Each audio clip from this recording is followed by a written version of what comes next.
What is up, everybody? Welcome back to another episode of QuattroQuattroDos. Once again, I am your boy Cristian. Today, we're going to be dividing the episode into a two-parter, like in two short parts. The first one being, we'll talk a little bit about the MLS and everything that's going on. And then the second one, we'll just talk about what has basically happened today, which is November 25th, and basically what has made the world completely stop and just kind of honor one man. But let's talk about the MLS before we get to that. So these playoffs matches have been going crazy. If you've been watching at all, we have had a whole bunch of extra time matches, a whole bunch of penalties, taken, and they've been pretty interesting, pretty good. The first couple games were playing around, like a wild card type thing, whatever, as they say in football, and then we had New England beat Montreal, and then we had Nashville beat Miami in a overwhelming fashion, like soccer-wise, right? I can't remember the scores or not. I probably should have wrote them down. Let me see if I can look them up right now while we're doing this.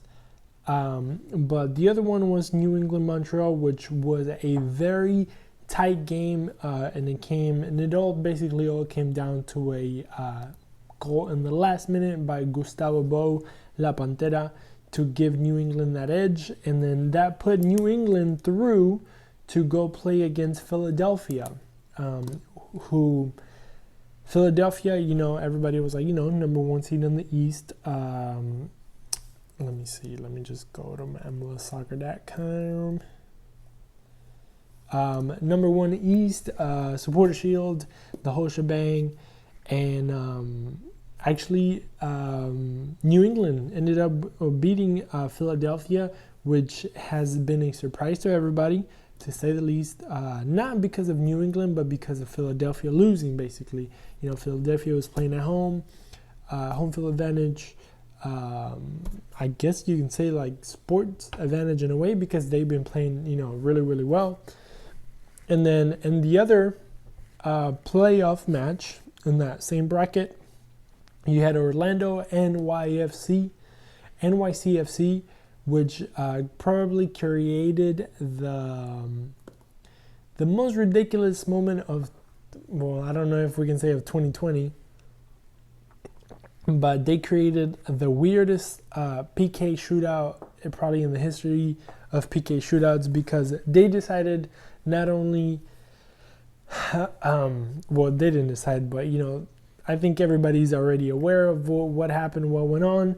Goalie Gallese, I think it is, got 2 yellows, got thrown out of the game basically, and then after that, Orlando tried to be sneaky. I think, because me sitting in my house looking at the game or watching the game, I knew that you can't bring anybody in after the game is over. Like, you can't do any more substitutions. That's why you do substitutions for penalties, right before you win the game. So, whoever you want to shoot a penalty is inside the field already, right? But these dudes, they tried to bring in the reserve goalie, the second goalie that they have in the bench. Of course, they weren't able to do that, but it took the referee a couple of minutes to kind of figure that out, even though he is a professional referee that gets paid to be a referee. And then nobody mentioned anything to him until the player was already about to kick the ball. So that was a fuck show, and that was a shit show right there. Orlando then goes and misses that 5th penalty with Nani, and then they have a player going Shago, I believe, the Argentine, and he kind of becomes the hero of this game. So it's going to be interesting to see Orlando going against a New England Revolution that just beat Montreal in a 3-2 nail bit biter, and then beat Philadelphia 2-0 comfortably. the number 1 seed, and it just kind of surprised everybody, took everybody by surprise. And honestly, I wouldn't be surprised if they beat Orlando, because they have been playing pretty good soccer. So it's going to be interesting to see in that side of the bracket. The other side, or the other bracket on the East, it was Columbus, New York Red Bulls, and Columbus took on. Let me just double check the score. I know Columbus won, but yeah, Columbus won 3-2. It was kind of close, but not really. I mean, even though the score was 3-2, Columbus had a better game than New York Red Bulls. New York Red Bulls just had, a couple of goals by a 17-year-old kid, and then the other one by who, God knows who, I can't remember. Too many games, too many goals.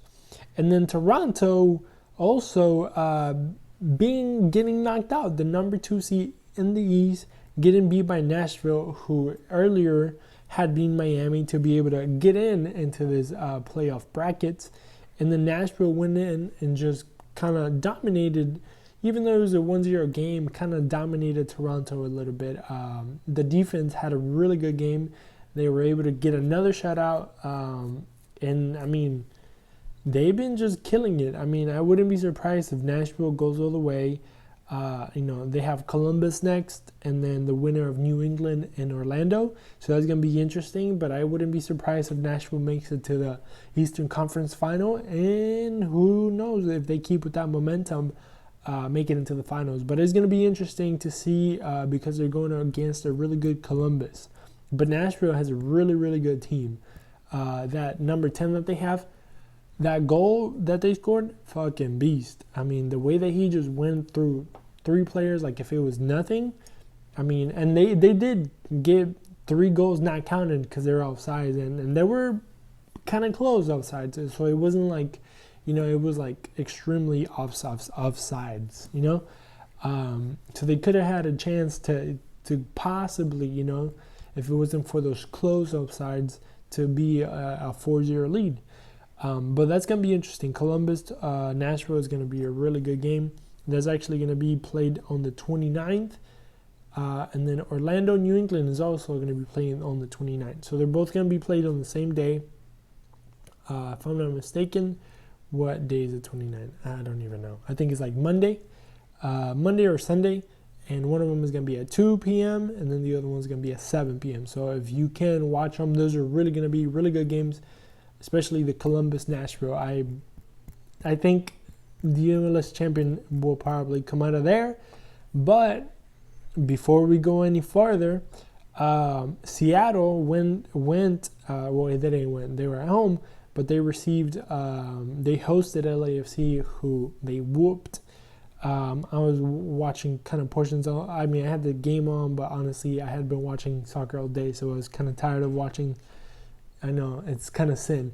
But, when you have a team that is kind of overwhelmingly beating another team, I kind of had it in the background. So I was watching it while I was, like, on my phone and stuff. But Seattle dominated LAFC with those 3 up top, Morris, Rui Diaz, and what is his name? Lodeiro, ex-Boca. They dominated LAFC. They make LAFC look like a freaking Houston Dynamo team. The bad Houston Dynamo teams. And then Seattle is actually going to be who I thought, I think they're actually going to be going all the way to the final. Might be winning it as well. It was a big chance for that. They looked very, very strong. And then the other side of that bracket, or who they're going against, Seattle, is actually FC Frisco, that unfortunately they were able to beat Portland. Portland, I think, let their guard down after they scored that 1-0 in the 80th, I think it was 81st minute, and then Frisco came back and scored in the 94th minute or something like that. This might sound like some blasphemous thing that I'm going to say right now, but I think, Frisco got lucky, first of all. Dallas got lucky. Let's just say that. They were getting dominated most of the game, but I think they showed great balls, great resilience, and I hate talking good about Dallas, But I mean, you have to, Rio has to recognize Rio basically, and you have to give it to Frisco that they fought till the last minute. I mean, I don't think they're going to go far with Seattle, honestly. I don't think Portland is Seattle. I don't think Seattle is going to let their guard down. But it's going to be an interesting game to see Frisco and Seattle go at it. So they're going to be flying up there on that 1st of December. They're going to be playing at 8:30 p.m. And then on the other side of the bracket, of the West bracket, SKC had a really tough game with San Jose, winning 1-0, went down 2-1, then tied up 2-2, and then minute 90, win it 3-2, and then minute 94, 95, Wondolowski, the legend, the great Wondolowski, ties up the game to go to penalties, and then, what's his name? I forgot the goalie's name, but the goalie's name is a freaking wall. Blocked 3 penalties in a row, and that was enough for SKC to move on. Also, Busio, heck of a player. I mean, I don't know. I mean, if we don't have Busio in the men's national team, if we don't have Morris from Seattle in the men's national team, I even thought about throwing Johnny Russell until I remembered he was from Ireland, I think. They were playing really, really good soccer. San Jose just had the willpower to come back and, tie it up. I mean, when you have like players like Wondolowski, I mean, you can never give yourself, you can never count yourself out till the last minute, basically. And then the other one was Minnesota, Colorado. That was probably one of the, kind of boring, not boring games, but it was ones that you can tell who was the better team, right? Minnesota beat Colorado 3-0. So they're going to be flying up to SKC. And then on the other side, like I said, Seattle is hosting Frisco. So it's going to be interesting. I think Minnesota SKC is going to be a heck of a game. They're both really strong teams that we have played. The Houston Dynamo has played both of them. I think we played both of them. At least SKC we played 4 times. Minnesota we might have played them 3 times. They both have really good players. Minnesota with this Argentinian kid that I forgot his name now, but ex-Boca as well. And then SKC, with Busio, Jarso, and Johnny Russell, and Kinda. These teams are pretty stacked. So it's going to be interesting to see. And then, just have their Frisco trying to compete with the big boys, basically. But these semifinals are looking pretty hot. It's going to be cool to see who's going to make it all the way to the MLS Cup. So it's gonna be awesome. I have Columbus winning, but then to be honest, nowadays I think Seattle is really, really strong, and then also I think Nashville it's a really, really good momentum. So that is that for the MLS Cup. Hopefully you guys keep following it. I think we are watching really, really good soccer here in the MLS. So just stay up with it and just keep watching it. All right. So. As you can tell by the tone of my voice, it has been a really, really weird day. Not only because, it's just a really, really weird day, but because the world has lost a legend of the sport. And these are going to be my 2 cents regarding this matter. I guess you can say like my reaction to the death of Diego Armando Maradona, who has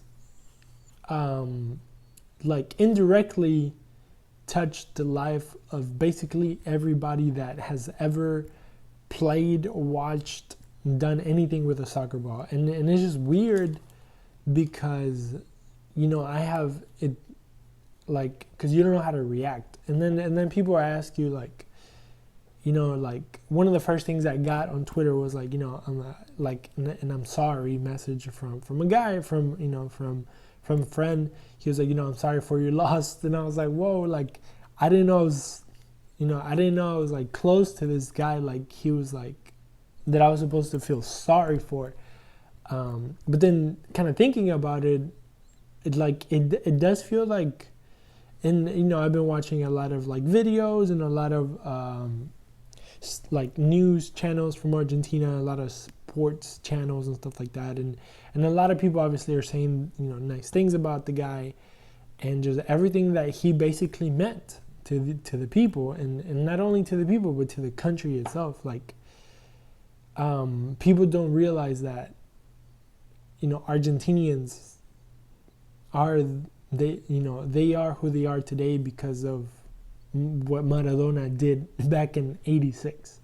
And I know we did have a cup in '78, but '86 was so much more for the country because of everything that involved, and that's what I kind of wanted to talk about. I mean, I kind of hinted about it today in a tweet.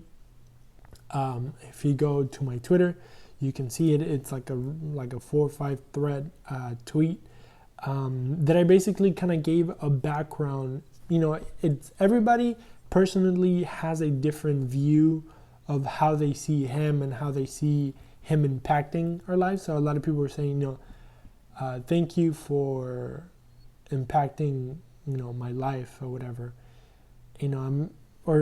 Something in that, thing or whatever.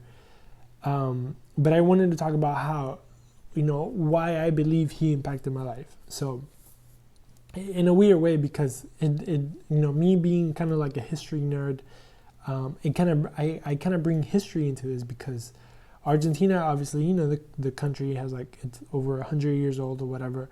And then back in the 70s, late 70s, if I'm not mistaken, 76, we came under the military dictatorships. Just for context, I was born in '92, so I did not live through any of this.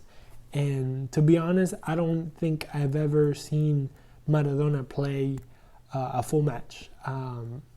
I'm sure I have when I was a kid because he was still playing when I was a young kid in Argentina, and he even played for Boca when I was still a young kid in Argentina. But I was too young to maybe understand. It's funny because today I was talking to my kids. My kids are 4, 3, and 6 months, and I was just talking to my 6-month-old while I was changing her diaper and telling her you're gonna grow up in a world without Maradona, which is stupid when you say it like that because he's just another human being. But when you talk about the sport that we love as Argentinians, and I'm gonna say this a lot, as Argentinians because we are very proud people. I always tell my parents the worst thing that you could have done to me was bring me to Texas because first of all, I'm Argentinian, and Argentinians are proud as shit. Like we are proud to the max. Then I am a Boca Juniors fan. We are proud of our colors till the fucking death. And then she brought us to, my parents brought us to the United States of America. You could not find a people more proud than Americans, for their country. And then to cherry on top, you throw us in Texas, one of the state to be proud of. I think Texans are prouder of Texas than anything else in this world. And so I just happened to be dipped in all the different, the world's worst egos, that a human being could possibly be dipped on. And that kind of, in a way, influenced the way that I see life and the way that I talk and the way that I act and the way that I think that I'm better than other people. It's nothing to be proud of, but that's just my personality when I talk, and you can hear it and stuff like that. Something that I'm not proud of, but at the same time is I'm proud of my colors. I'm proud of being Argentinian. I'm proud of being Bostero. I'm proud of being a Texan, and I guess I am proud to be an American, even though that I'm not. But I kind of consider myself kind of half American, even though the government basically doesn't want me to be here. Long story, but whatever. but yeah, being an immigrant, I still kind of feel part of this country in a way, you know? And then, so going back, Argentina falls into a dictatorship in 76, and then they were a bunch of motherfuckers, basically. You know, I'm sorry if you're listening with kids or whatever, but they're dickheads. Like, you know, they were killing people that opposed them. A lot of, you know, people disappeared from their homes just because they were against them. You know, you couldn't say anything about them because they would kill you. You know, a dictatorship. And then to make it worse, they were military dictatorships. So, you know, it was like the most powerful with the most powerful weapons. And they had control over everything. And then year 82, so we win the first World Cup, 78, in Argentina. And then, you know, but that was like a different time. And then in 82, there's like a change of power from one dictator to the next. And then these motherfuckers decide that it's a good idea to... So in Argentina, or not in Argentina, but like in the Atlantic, there's 2 islands that are like miles away from, you know, the mainland. I want to say like 200 miles or so. It might be more, I don't know. But they're pretty, you know, sizable islands where actually there's not a lot of anything that grow on them because they're like mountainous islands. I might be wrong, but this is what I remember. I'm going off my kind of like by memory of what I read a little bit. And then on 82, they were like, hey, you know what? Those islands belong to us, to Argentina. So they're actually under British rule since like the 1800s. They were, you know, part of the colony that, you know, the empire, then the sun never sets time, you know, where England freaking owned the earth, basically. And, you know, that was one of their colonies that they had back in the day. And we decided, or not we, but they decided to go and try to get those back. And they went and they invaded.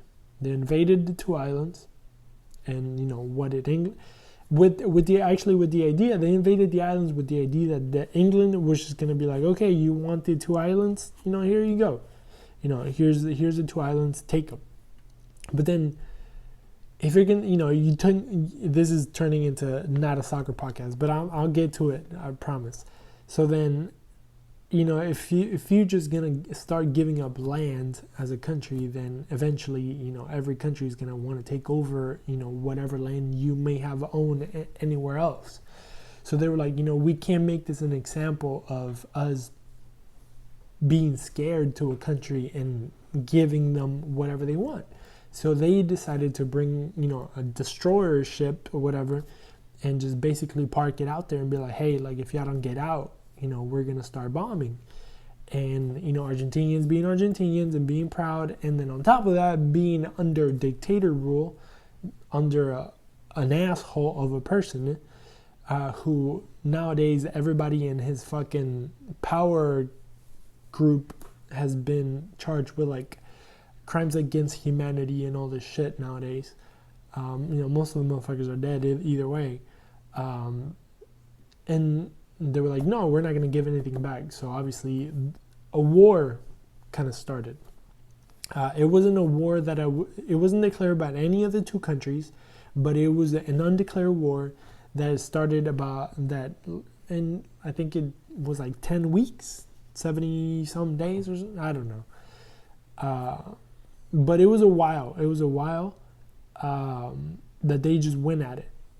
And it was England, the most powerful country in the world with the biggest guns, backed by the democracy of the United States in the 80s, by, you know, Chile helped them out. That's why there's a lot of resentment between Argentinians and Chileans nowadays, and that's when you see it, you know, because the Chileans kind of were a landing strip for them, for their planes, for English planes, and they were like a base, a military base, kind of to against Argentina, and then, but the thing is that we were sending, I think, around 700 Argentinians ended up dying in this war, that it might not be a big number, but to, one life is one too many, basically.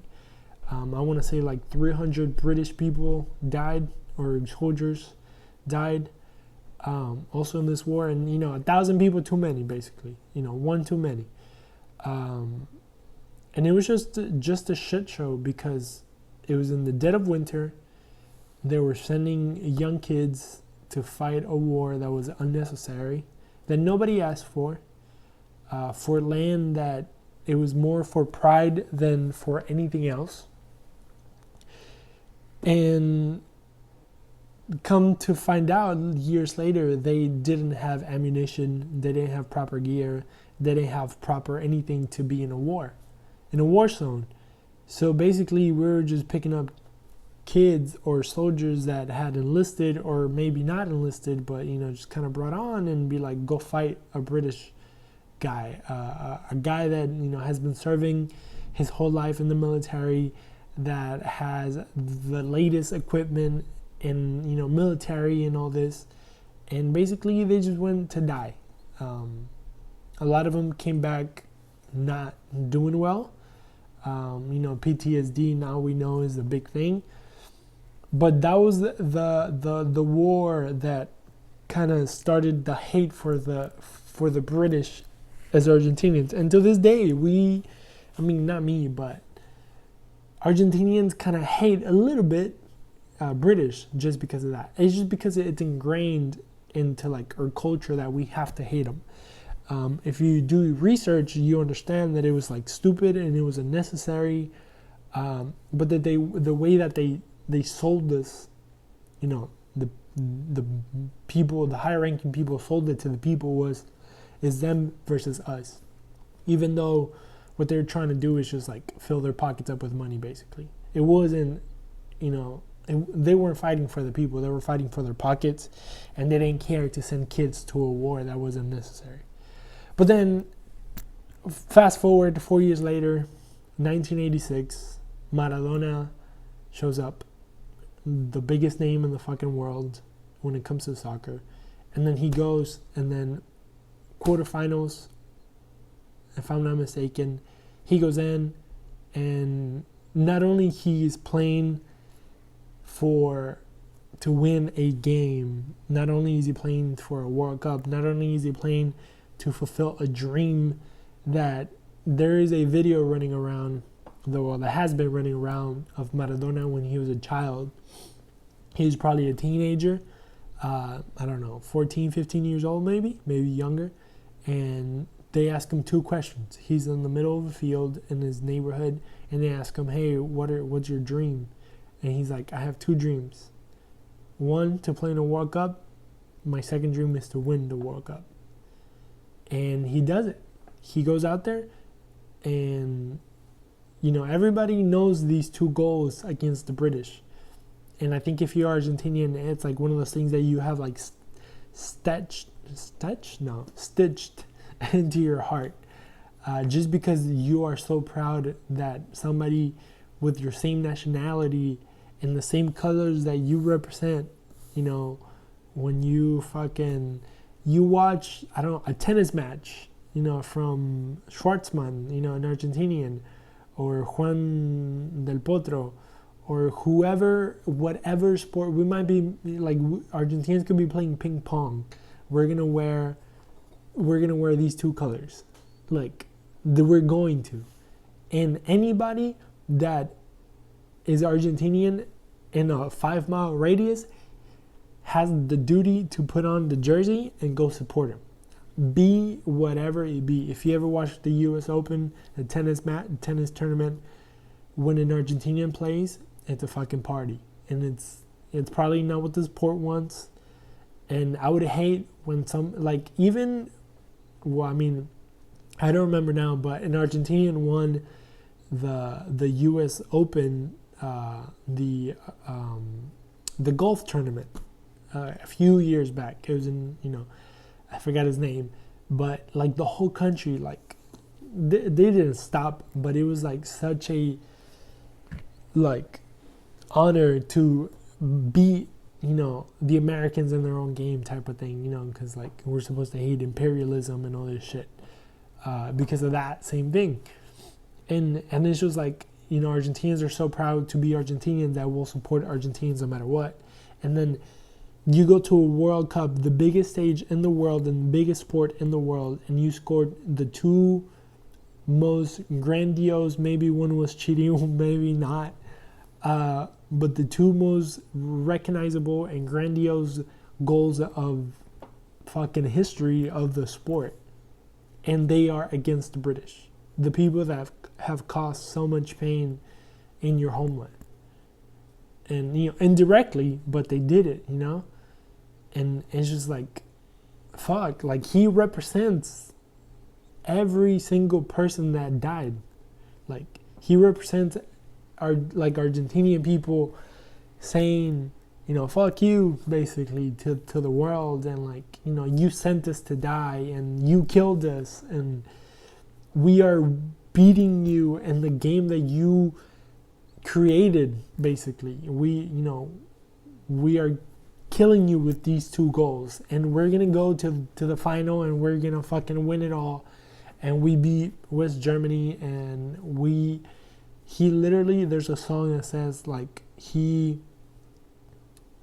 drowned, no, he didn't drown, but like he's prayed or ground with glory. Like he glorified the ground, like the soil, the Argentinian soil, by bringing a fucking war. And this is what you have to understand about Argentinians. Like we live, and like I said, this is probably gonna get fucking annoying, me saying Argentina, but like this sport is like, I was kicking a ball when I was 3. Like there's pictures of me being like 2-3 years old with a full Boca Juniors kit on, because it is so ingrained in our culture that our language, like even the way that we talk, kind of goes like it's ingrained into the sport. Like I really don't know. Like people have said ridiculous things with Maradona. Some people have said, losing Maradona is like losing one of my parents. Like losing Maradona, like I feel the same pain I feel now as when my mom died. And my own mother, she was like, that's fucking ridiculous. Like, why would you say that?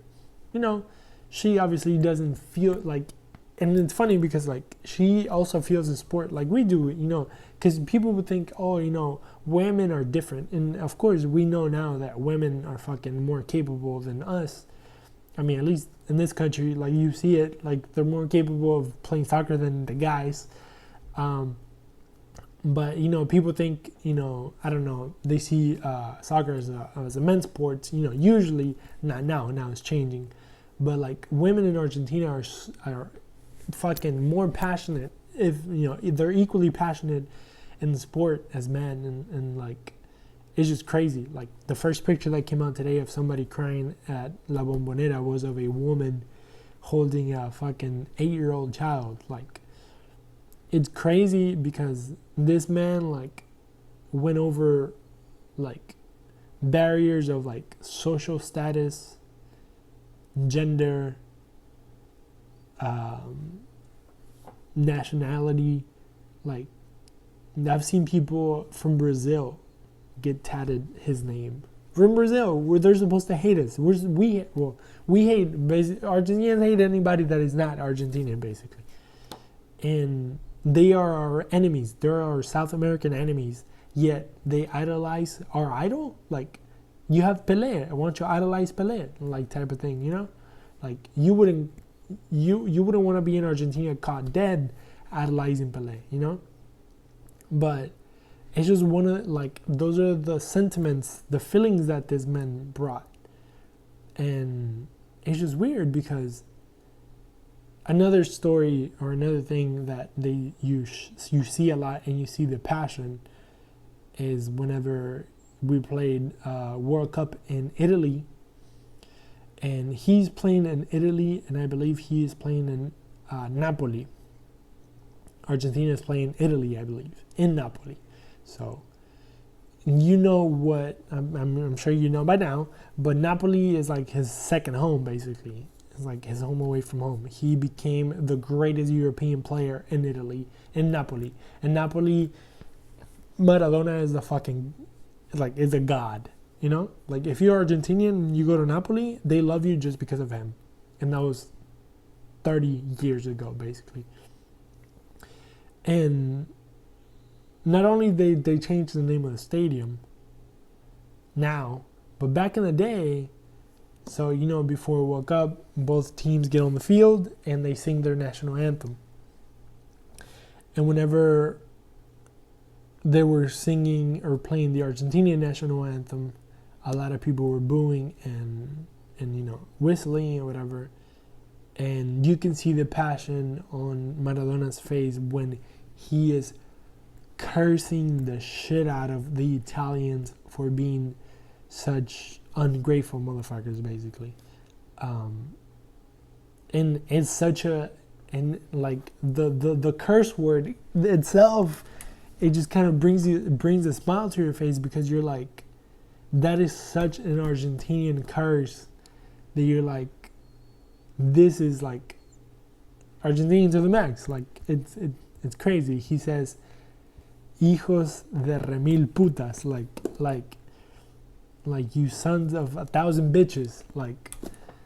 And it's like, it's like one of those, you know, like when you like hit your toe and you're like, fuck, and like it's something that comes from like deep within in your soul and your heart, because you feel it, and like you feel like every part of you, you know, says that word with like all the 4 letters, and you pronounce every letter because there's so much emotion.